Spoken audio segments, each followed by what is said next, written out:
This year marks the 50th anniversary of the iconic book Folklore, Myths and Legends of Britain. The book is much coveted, rare to find and expensive to buy.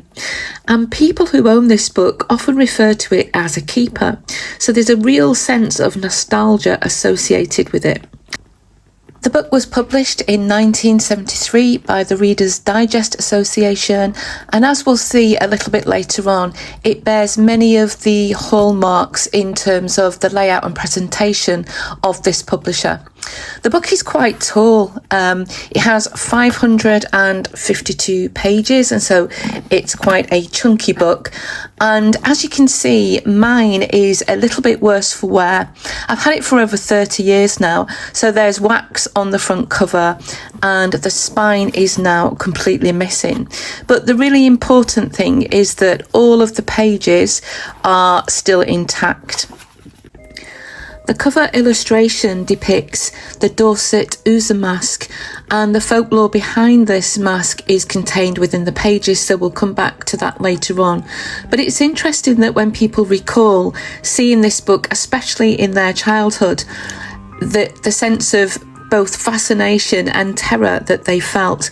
I discovered this book well into my teens, and so the impact of the Dorset mask wasn't quite as profound or terrifying, but I can well understand why this image would frighten and strike a powerful resonance with the imagination of a child. And so without further ado, let's have a look inside the book's pages.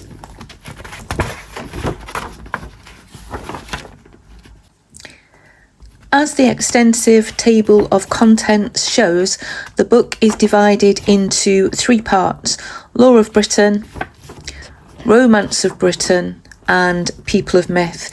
And we'll look at each section in turn. But first of all, I'd like to just draw your attention to the rather impressive list of contributors in terms of authors, artists, and photographers. And there are many names on this list of authors that would be well known to people with an interest in folklore. Catherine Briggs, for example, the Vice President of the Folklore Society, has contributed extensively to this book. The book has a short but really interesting introduction where the premise is set down in a single sentence, and that is that myth, folklore and legend springs from the human need to understand the universe. The introduction to the book also contains a story about a personal haunting experienced by one of the book's contributors, Dr. Anne Ross, who is described as an eminent Celtic scholar, archaeologist and a major contributor to the book. In 1971, she was asked to examine two stone heads found near Hadrian's Wall, and the account of what happened is given in her own words. Dr. Ross recounts receiving the two stone heads, and then being placed in her home study. And although there was nothing offensive about the appearance of them, she felt an instinctive dislike towards them. She goes on to talk about how 2 nights later, she awoke in the middle of the night feeling very cold and frightened, just in time to see a tall figure slipping out of the room, which she described as shadowy, part animal and part human. The same creature was also seen by her then teenage daughter the following day, who described a half human, half animal creature bounding down the stairs towards her. And even after the stone heads had been returned to the museum, Dr. Ross talked about how the haunting continued. Dr. Ross goes on to explain how she came to associate this haunting with the heads, and refers to the history of the stones that she later found out and their association with the worship of a Celtic hunting god. The story is truly M.R. Jamesian, the tale of a curious scholar coming face to face with a sinister primordial force. But I think it's really interesting that here we've got a gender twist in that it's a woman experiencing this rather than the typical male scholar present in M.R. James's stories. But it's a really nice touch in the intro to the book, I think. Part 1 of the book, Lore of Britain, is itself divided into 3 further sections: the mysterious world of nature, life, love and work, and gods, ghosts and witches. This part of the book fleshes out the premise in the intro that folklore, myth and legend springs from the human need to understand the universe, their place within it, and the entities and worlds that may exist beyond that which can be perceived with the 5 senses. And I think part 1 of the book is in fact my favourite because it provides a really detailed and rich context in which to understand the big overarching folkloric themes that are specific to the British Isles, and therefore provides the basis in which to understand individual folkloric stories and tales and legends that we find in the centre of the book. And so, the mysterious world of nature, and it says here, when man confronts nature and tries to tame it, he is setting himself up as the controller of the most mysterious of forces.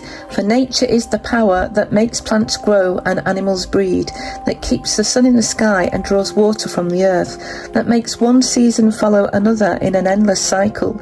In his search for the key to nature's mysteries, man has often turned to a power that he believes transcends it, the power of the supernatural.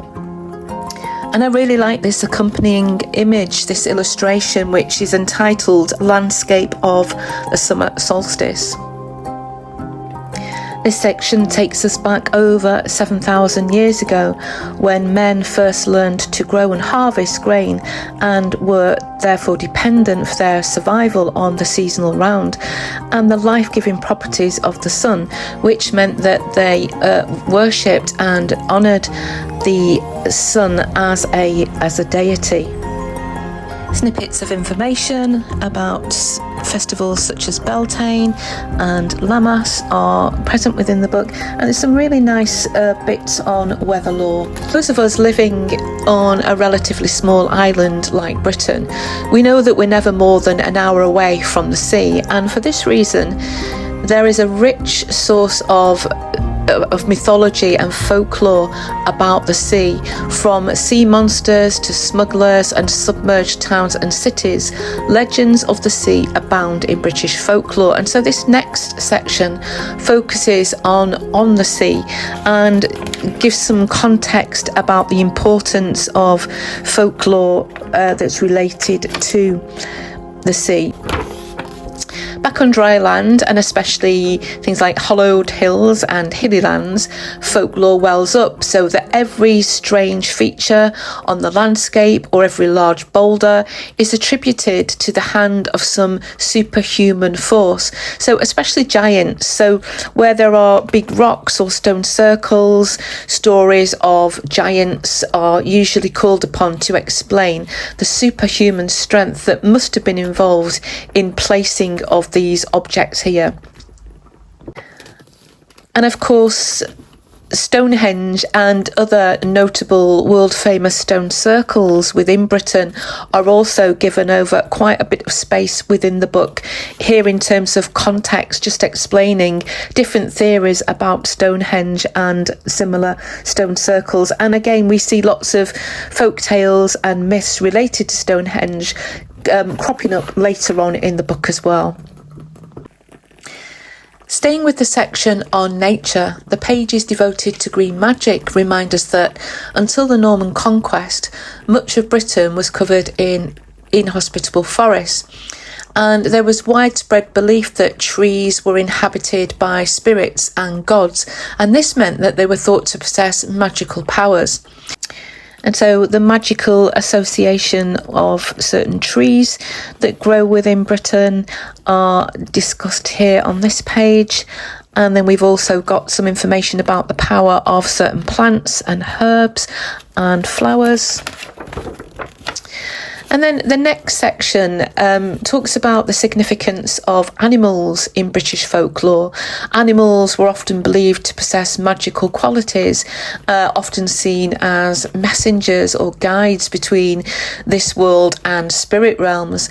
And some animals were also seen as omens or portents of death or misfortune.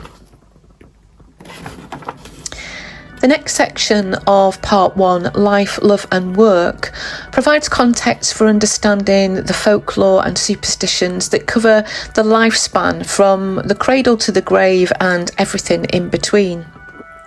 The short summary of this section states that the dangers and uncertainties of his existence often impel man to seek refuge in beliefs that reach far beyond the horizons of reason. Even today, hardly anyone can claim to be entirely free from superstitions and strange protective rituals still surround birth, marriage and childhood, work, leisure, sickness and death. Many of them defy interpretation, for they date from an age when most people believed in magic without question. Until relatively recently, pregnancy and birth, of course, carried huge risks to mother and baby, and for this reason there was a plethora of superstitions and customs designed to safeguard pregnancy and safe delivery into this world. There are a few pages devoted to the rites and rituals of love and marriage, and interestingly, the book claims that today, love and marriage, more than any other aspect of life, are still governed by superstition and traditions. There's also an interesting section on protection magic for the home and hearth. Customs and traditions surrounding protecting the threshold to the house from unwanted guests and spirits.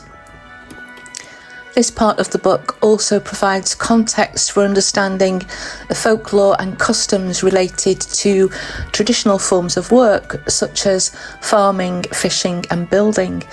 And just as farmers had to placate and appease the gods in order to ensure a bountiful harvest, so too fishermen, at the mercy of the sea, used magic and ritual to protect themselves from its many dangers. And rituals involving magical protection for fishermen begin with the construction of the boat. And so I really like this little snippet here that tells us that later stages in the boat's construction were also loaded with superstitions. Often, lucky pieces of gold and silver were hidden in the framework, and parts of the boat were built of traditionally protective kinds of wood, such as rowan or ash. The magical status of the blacksmith, being seen as somebody who worked with iron and fire and was held in awe by the so-called primitive people who still believed that iron was charged with mysterious powers, is also discussed.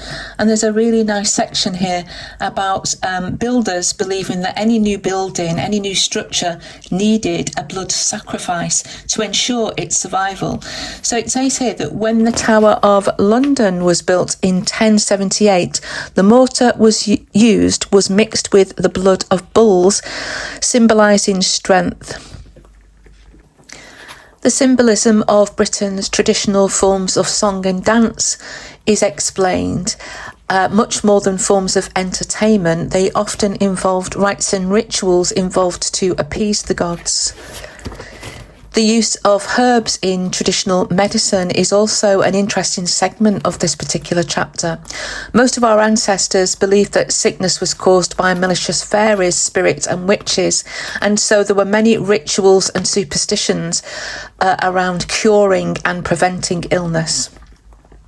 The section on life, love and work closes with an overview of how our ancestors sought to navigate death and burial and the many traditions and customs surrounding this, and also methods of divination that they subscribed to in an attempt to peer into the future. So palmistry, tarot cards, numerology, dreams, reading the tea leaves are all things that are discussed in this section of the book.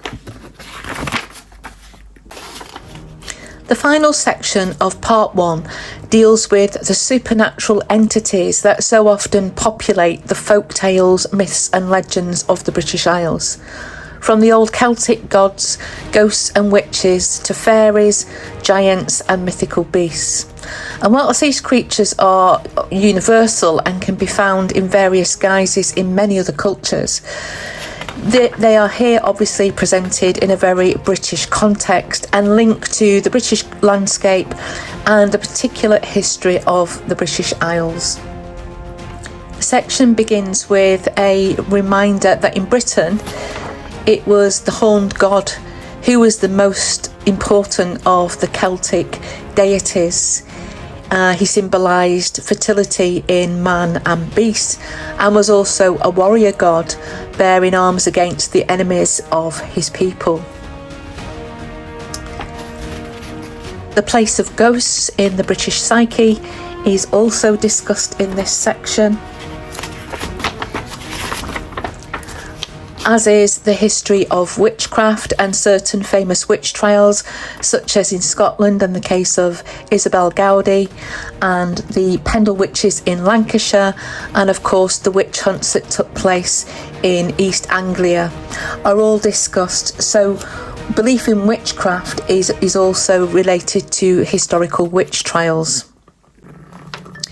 So part 2 of the book, Romance of Britain, a regional guide to Britain's folklore. Now this section of the book is the longest and comprises 352 pages, and you can actually see the 3 parts here. So I've gone through the context and the overarching folkloric themes, and then People of Myth is this section at the end. But you can see that the largest section of the book is actually individual stories, tales, legends, folkloric snippets, and it's presented in a region by region format. The regional guide to Britain's folklore begins with Cornwall, which is described as the last outpost of Celtic England. In the introduction to the folklore of each region, the region in question is represented by its place on the British map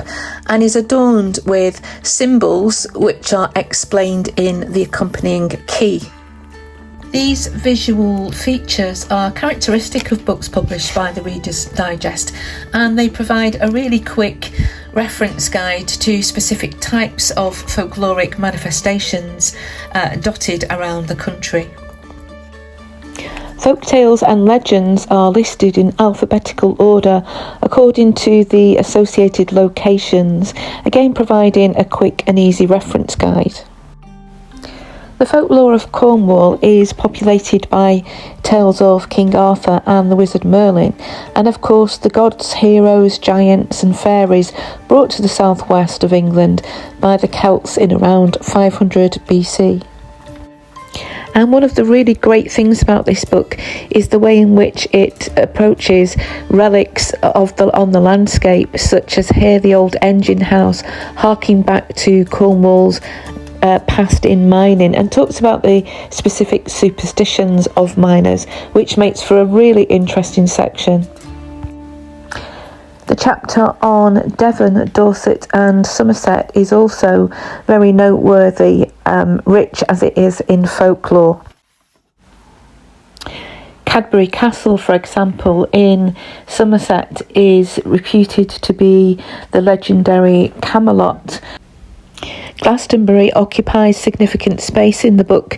It's believed to be the place where the first Christian church was built, and also the burial place of King Arthur.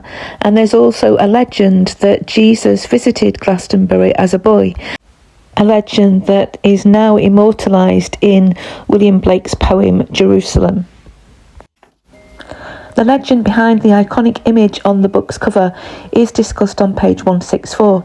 The legend dates back centuries and is thought to have its origins in a pagan fertility ritual when a man of high ranking in the community wore the horned mask known as an Uzzah. But by the 19th century, the book tells us, the Uzzah's original meaning had been lost, and instead it became a means of a way to frighten children or else publicly taunt and humiliate unfaithful husbands and wives in the community. The chapter on Berkshire, Hampshire, Oxfordshire and Wiltshire, with its concentration of prehistoric relics such as Stonehenge, Avebury, Silbury Hill, the Rollright Stones, makes for a really interesting section. as does the section on the northwest of England, covering mythical places such as Alderley Edge and also the Pendle Witch trials in Lancashire. And for more information about the Pendle Witches, check out my most recent video, and I'll leave a link to this in the description box below. Approximately 30 pages or so are given over to the folklore of Wales, and the final 70 pages of part 2 are devoted to the folklore and legends of Scotland, and these are broken up into regional sections: Southern Scotland, the West Highlands and Hebrides, North East Scotland, and the Orkney and Shetland Isles. And just by way of an interesting aside, there's a brief write-up about Cardoness Castle in southwest Scotland, and this is actually a castle that features in a painting that I have on the wall above my desk, for no other reason than the fact that I fell in love with the painting when I first saw it. However, having read about the misfortune that happened at Cardoness Castle, I'd be lying if I said that it didn't sometimes give me a queasy feeling. The third and final part of the book then, People of Myth, presents a number of case studies of heroic figures such as King Arthur, Dick Whittington, Sir Francis Drake and Robin Hood. And there is a notable bias towards male figures, though small sections of this chapter are given over to St Hilda, the Abbess of Whitby, and also Mary, Queen of Scots. But the book could be seen to be a bit dated in this regard, as is the use of the generic he throughout and using man and men to refer to both men and women. And I think it's my least favourite section of the book, but having said that, I haven't really read through this particular part in any great detail. On the whole, it doesn't detract from the rich source of folklore, myth and legend that we find in parts 1 and 2.